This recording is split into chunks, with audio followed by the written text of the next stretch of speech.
Babies this young are extremely responsive to the emotions and the reactivity and the social interaction that they get from the world around them. This is something that we started studying 30, 40 years ago, when people didn't think that infants could engage in social interaction.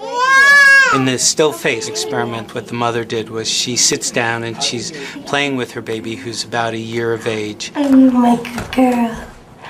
Oh. And she gives a greeting to the baby gives a greeting back to her. Yeah. This baby starts pointing at different places in the world, and the mother's trying to engage her and play with her. They're working to coordinate their emotions and their intentions, what they want to do in the world. And that's really what the baby is used to. And then we ask the mother to not respond to the baby.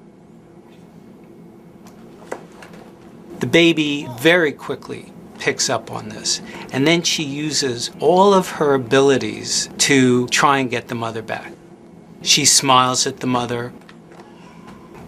She points because she's used to the mother looking where she points. The baby puts both hands up in front of her and says, "What's happening here?" She makes that screechy sound at the mother, like, "Come on, why aren't we doing this?" Even in this 2 minutes, when they don't get the normal reaction, they react with negative emotions, they turn away, they feel the stress of it. They actually may lose control of their posture because of the stress that they're experiencing. Okay. I'm here. And what are you doing? Oh, yes. Oh, what a big girl. It's a little like the good, the bad, and the ugly. The good is that normal stuff that goes on, that we all do with our kids. The bad is when something bad happens, but the infant can overcome it. After all, when you stop the still face, the mother and the baby start to play again. The ugly is when you don't give the child any chance to get back to the good. There's no reparation, and they're stuck in that really ugly situation. Oh, hello, and my name is William Aguiar, and I'm a social worker. And the topic that I'm going to introduce to my audience today is relational trauma and the brain, and how that's connected to addiction in later life. I'll refer to the still face experiment, where you see the mother and child interact in two different ways. And I'll refer to the first interaction as interaction A, and the second interaction as interaction B. So in interaction A, you see the mother and child, this face-to-face playful interaction, lots of eye contact, and that's very important for language development as well as for brain development. It's like a serve and return process, and the baby's truly enjoying. And brains develop in a use-dependent way, meaning that if a child experiences a sense of safety and a sense of love, the brain specializes in exploration, play, and cooperation. However, if a child experiences anxiety and a sense of being unwanted, the brain specializes in managing feelings associated with fear and abandonment. And that's what we see with interaction A. The child is in a playful mood, wants to explore points, and the mother and child are engaged with each other. Now, during this process of interaction that's taking place between mother and child, the brain is releasing a lot of dopamine. Dopamine is considered la joie de vivre, the source of joy in our lives. It motivates us, makes us get up in the morning looking forward to the day. We get excited about doing things, and so the brain will release at least 30% more dopamine when we're in a state of excitement. So this child's, the mother and child's brain are releasing this dopamine during this process of interaction. But there's also oxytocin, which is the bonding chemical that, bonds the mother and child. In this process too, what's happening is the connective fibers that connect the thinking brain, the air traffic control system, or the prefrontal cortex. The connective fibers that connect this part of the brain, the prefrontal cortex, to the emotional brain and the brainstem, those are strengthened, which means that as the child grows, his prefrontal cortex will be able to override any impulsive behavior that would originate from the emotional brain and the brainstem, which is really all about self-regulation. So this interaction is the foundation of secure attachment in the parent-child relationship. And let's assume that this continues as the child, grows up. Okay, it's predictable. Okay, there will be stress in the relationship, of course, but there's repair work being done, and the child feels a sense of safety, a sense of predictability. So there's this strong sense of attachment, which is a neurobiological process associated with the brainstem and the midbrain. And building on secure attachment is self-regulation, meaning that the child is able to regulate his behavior.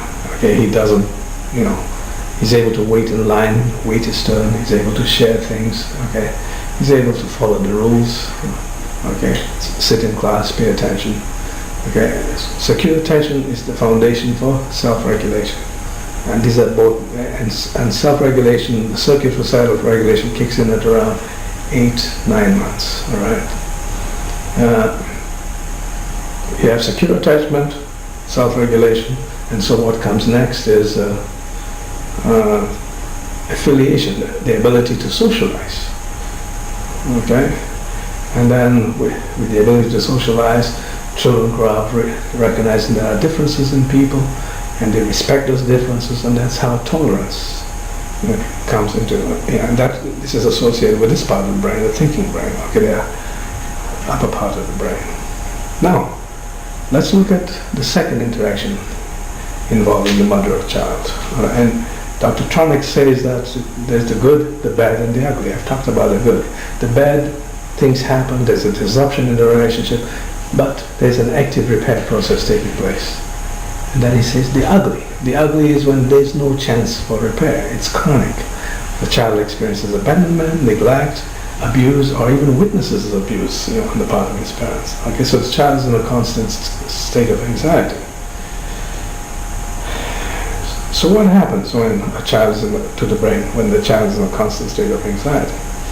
Instead of having the good chemicals like oxytocin, dopamine, endorphins, all the positive chemicals that allow for the integration of the brain, we now have stress chemicals, due to the fight, flight, or freeze response. Okay, so chemicals such as cortisol, norepinephrine, adrenaline, and so this brain is constantly on alert, alarm, as opposed to calm in terms of the arousal continuum. Alarm, fear, terror. And there's a constant drip of cortisol, adrenaline. There's no return to baseline. We need cortisol and adrenaline, all right, in order to engage in fight, flight, if our bodies need to engage in fight, flight. But in this case, when kids grow up in a chronic state of anxiety, there's no baseline. The cortisol does not return to a normal baseline. Okay, and in fact, the research has shown that even during pregnancy, the gene that regulates the flow of cortisol, that gene is not able to, is basically impaired and cannot regulate the flow of cortisol. So the body is in a constant state of arousal. which influences health down the road because there's no baseline for calm. Right? So this child's brain, as he grows up, you have a weak connective fibers that connect the thinking brain, the traffic control system, the executive function system, which is prefrontal cortex, to the midbrain and the brainstem. And so this prefrontal cortex cannot override these impulses, and that explains road rage, temper tantrums, rage, anger, aggression. So how is this connected to addiction?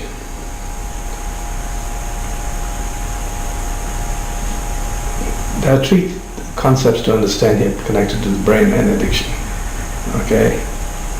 First of all, for children who grow up into adults who become addicts, there's a deficit in the reward system. The reward system being the good chemicals, dopamine, serotonin, oxytocin, endorphins. There's a deficit in that area due to these people being in a constant state of anxiety. The second aspect to take into account is there's an overreactive stress response system, meaning the amygdala, which is the brain's alarm center, is in overdrive. And so, because you have an overreactive brainstem, you're prone to road rage. You have difficulty. Your body's in a state of dysregulation. You have difficulty regulating your behaviors. You have difficulty allowing your prefrontal cortex to override the impulses that stem from your brainstem and your midbrain. In fact, the research confirms that children who are severely abused have a smaller prefrontal cortex. So the damage is actually physical. Okay, so the research has also shown that people who have killed impulsively, they have lower serotonin levels. Serotonin is the brain's braking system, brake fluid, in terms of mood control. And in this case, people who kill impulsively have lower serotonin levels, which contributes to their impulsive behavior. So, I've already talked about two parts of the brain connected to addiction. The first part being the reward deficit in terms of the good chemicals. The second part is an overreactive stress response system. The third part is an impaired prefrontal cortex, our executive functioning system. The ability to plan for the future, the ability to set goals, the ability to engage in interaction without blowing it.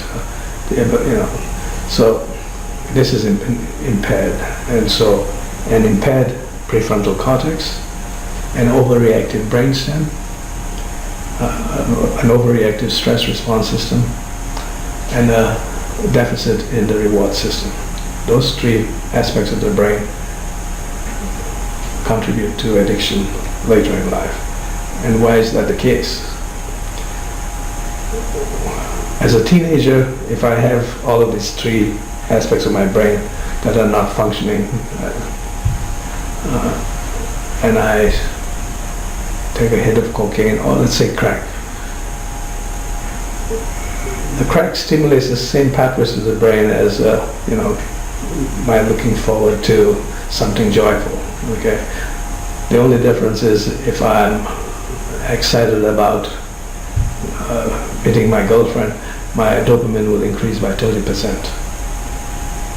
With crack, my dopamine level increases to 1,000%, and our brains are not equipped to handle the release of dopamine in such vast quantities.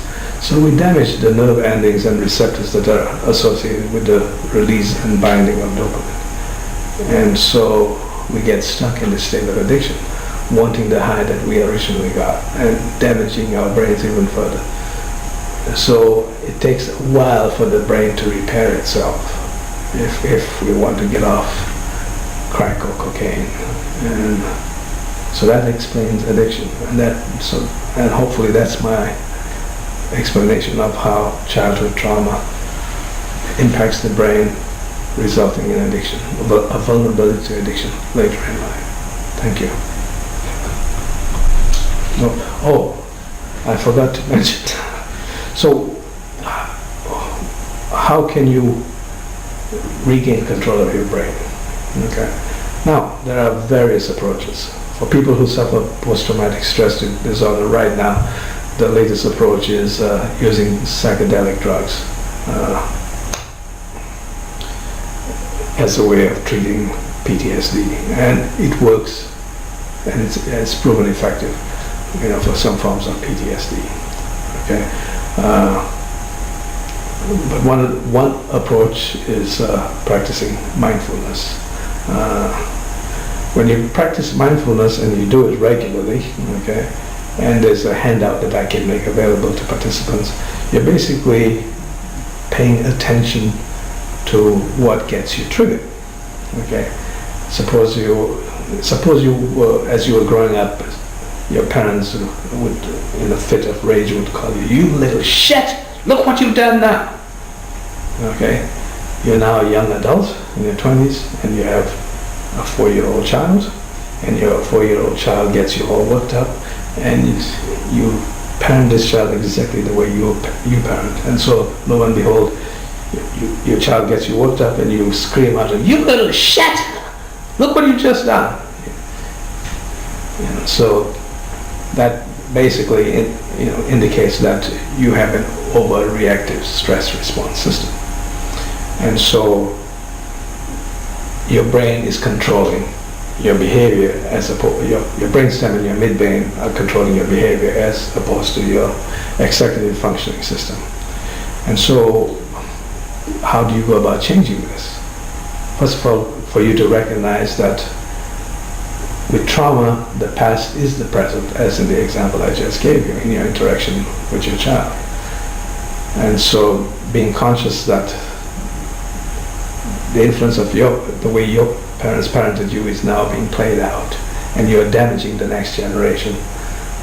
If that serves as a motivation for you to change, the one approach I recommend is mindfulness, being aware of what gets you triggered. It's not about your child, it's about your relationship, the connection between your prefrontal cortex and your memories in your midbrain, the traumatic memories. Okay, being called a little shit and being in a state of anxiety means that your body is in a state of high arousal. You're vulnerable to being reactive, and so your child will always be in a state of anxiety. So once you recognize that, you're able to establish a boundary, an internal boundary, between the present and the past. Okay, recognize that first, and then there's a handout that I would make available to you where you go step by. You would pay attention to your self-talk, you pay attention to your belief systems, you pay attention to your emotions, you pay attention to your behaviors, and you see the connection. And so part of the process involves disrupting those connections and replacing negative self-talk with self-talk that calms you down, being able to recognize that it's not your child who is the problem, that the problem is your reactive brainstem and midbrain, and that you need to utilize your prefrontal cortex to master a new set of parenting skills. Okay, and there's some wonderful stuff to help you become a better parent. I could recommend a number of good resources that connect parenting to trauma in the brain. And, so I think I've covered everything. So thank you.